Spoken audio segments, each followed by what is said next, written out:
La route de la soie n'est pas récente. Elle a été ouverte au IIe siècle avant Jésus-Christ par l'empereur chinois de la dynastie des Han, Jian Kan, pour commercialiser la soie. Ce projet a été repris en 2013 par le président chinois Xi Jinping. À l'époque, la route mesurait 6500 km et s'arrêtait en Turquie. Aujourd'hui, l'idée est de la prolonger jusqu'à 13 000 km. Elle partirait de la Chine pour aller jusqu'à Rotterdam par la terre et jusqu'à Venise par la mer. La route est à double voie, donc il y a une voie terrestre et une voie maritime. Alors pour la voie terrestre, donc elle va partir à l'est de la Chine, traverser tout le pays, puis à ce moment-là, elle va se découper en deux passages. Un passage par le nord qui va passer par le Kazakhstan, toute l'Asie centrale, monter jusqu'à Moscou et aller à Rotterdam aux Pays-Bas.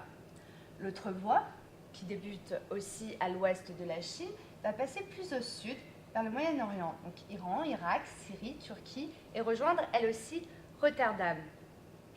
Qu'il s'agisse de l'Asie centrale ou du Moyen-Orient, la Chine va traverser des zones conflictuelles.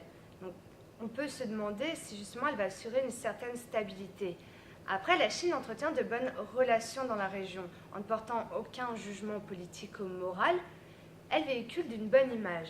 Donc, nous avons interrogé Jérôme Popa, spécialiste en géopolitique, qui nous a expliqué que la question des droits de l'homme va en effet être une grande difficulté du projet. La Chine va être confrontée à certains problèmes, comme la corruption par exemple. Elle va devoir déployer un certain savoir-faire, comme adapter son discours pour un même projet. Selon lui, l'argument financier va être une solution. En effet, la Chine possède suffisamment de ressources financières pour amener des territoires. Donc après l'Asie centrale et le Moyen-Orient, la route de la soie va poursuivre son chemin en Europe. En effet, Chloé, la Chine est de plus en plus présente dans les pays d'Europe centrale et orientale, qu'on appelle aussi communément les PECO. La preuve de la présence de la Chine dans les PECO, c'est le partenariat 16+1. 16 comme le nombre de pays européens qui sont dans ce traité, et 1 comme la Chine. Le but de ce partenariat pour les pays d'Europe centrale et de l'Est, c'est tout simplement de rattraper leur retard sur les pays de l'Ouest et d'être moins dépendants auprès de Moscou et de Berlin. Le but, en revanche, pour la Chine, est de se frayer un passage pour la route de la soie 2.0 et de faire entrer leurs produits plus facilement en Europe grâce à l'espace Schengen. Mais pour la Chine, ce n'est pas seulement une affaire d'importation et d'exportation, il y a également des aides qui sont données pour ces pays afin d'aider pour leurs infrastructures.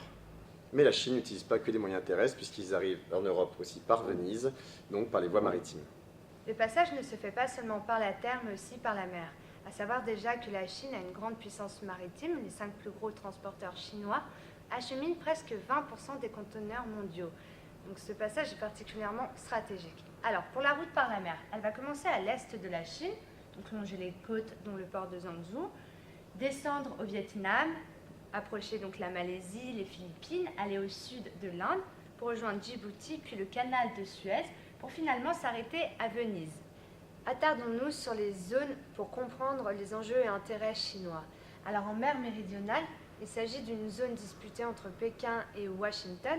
Donald Trump avait accusé Xi Jinping d'y bâtir un vaste complexe militaire. En retour, le président chinois avait consulté son homologue philippin Roberto Duterte pour entretenir justement des négociations et des coopérations sur la mer méridionale. Ce dernier avait confirmé son accord et s'était dit prêt à travailler sur le développement des liens entre Chine et ASEAN. Donc après ce passage en mer méridionale, c'est le sous-continent indien que la route de la soie va traverser.